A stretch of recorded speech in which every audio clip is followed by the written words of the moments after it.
No one ever talks about the aftermath of not becoming the person everyone expected you to be. The guilt, the overwhelm, the shame, the stress. Because it's not just you living your life and choosing yourself. You have to also live with the fact that you might have disappointed people. And trust, that feeling is not for the damn weak. Don't get me wrong, some of them mean well. Sometimes it's coming from love.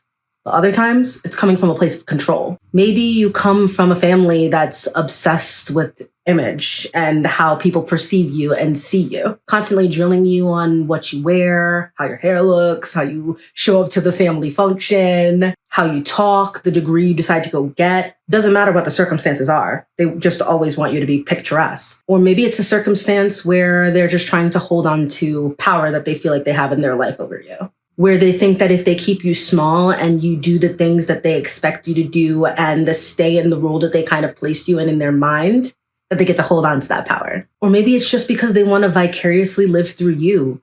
There are some people out there who didn't get to live their dream life and build the things that they wanted to build, so they want you to do it, so that they can at least see the dream come true. And I don't think that it's in a malicious way. I just think that they ran out of time and they just want to see the dream followed through by someone that's not them. And they don't care if it comes at the cost of you losing out on your dreams. Me personally, I am no stranger of falling short of the expectations that other people have for me. My parents literally wanted me to be a doctor. Me, a doctor. But that dream was squashed for them when they realized that I was a creative. I was fully immersed in the theater. I loved to sing. I loved to act. I loved to paint, create content, as I do. And none of those things aligned with being in the damn medical fields. The closest role I ever had in my life being close to the medical fields was a social media job, taking pictures of people in the OR while they were getting like plastic surgery, like cosmetic surgery. On my first day of work, I almost passed out in the OR because I watched a 90-pound girl get double D breasts, no cap. So I don't think that that plan would have, really worked out. But imagine I had done it and the pain and the suffering I would have went through seeing all that damn blood every single day.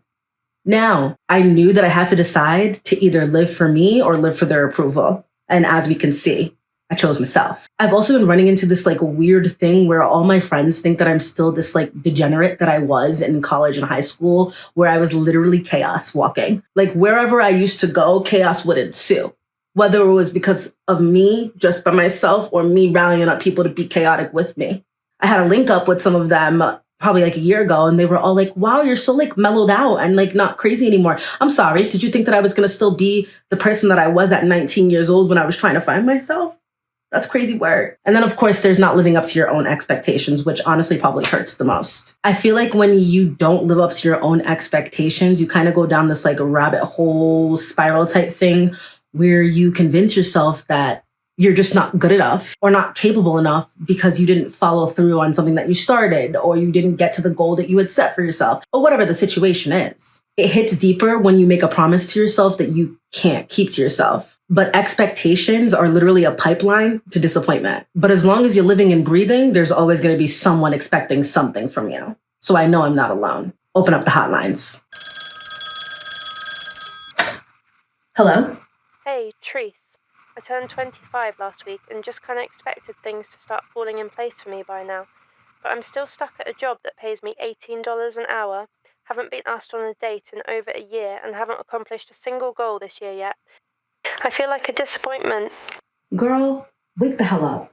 You must have been living in fairy tale land from the ages of 1 to 24, because that's not how things were. Let's be real. The only reason why you're beating yourself up and thinking that you're behind in life and that you should be further ahead than where you are right now is because you've been conditioned into believing that.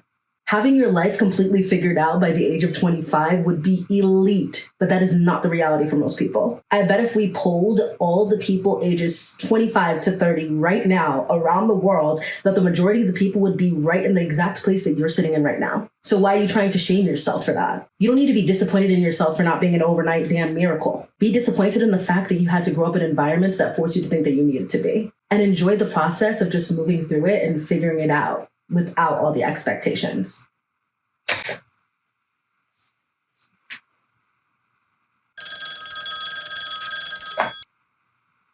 Hello? Hey, Treese. I was my parents' golden child, the smart one, the driven one. But I've made a couple bad decisions. Now my parents use me as an example for my younger siblings, and they always tell them not to be like me. What do I do? Girl, literally nothing. It's not your job to change other people's perception of you. People are always going to think what they want to think and feel how they want to feel. So nothing that you say or do is going to change that. What they did was on purpose. They trained you to stay in that vision of the perfect golden child for a reason. You fit the mold that they wanted to have. But then as soon as your behaviors didn't match it, all of a sudden you're the problem child. It's pretty unrealistic to expect someone to be able to grow if they don't make mistakes that they can learn from. If I were you, I would see this as a blessing in disguise. You don't have to do the most to try to get their approval or their validation anymore. You're free, bitch. Let's be real.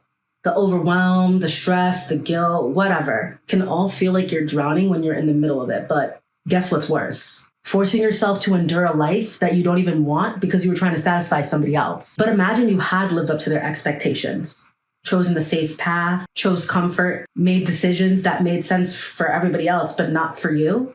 Then suddenly you're waking up every single day, sitting in regret and wondering why you're living out someone else's dreams just because they looked good on paper when it doesn't feel good in your own damn body.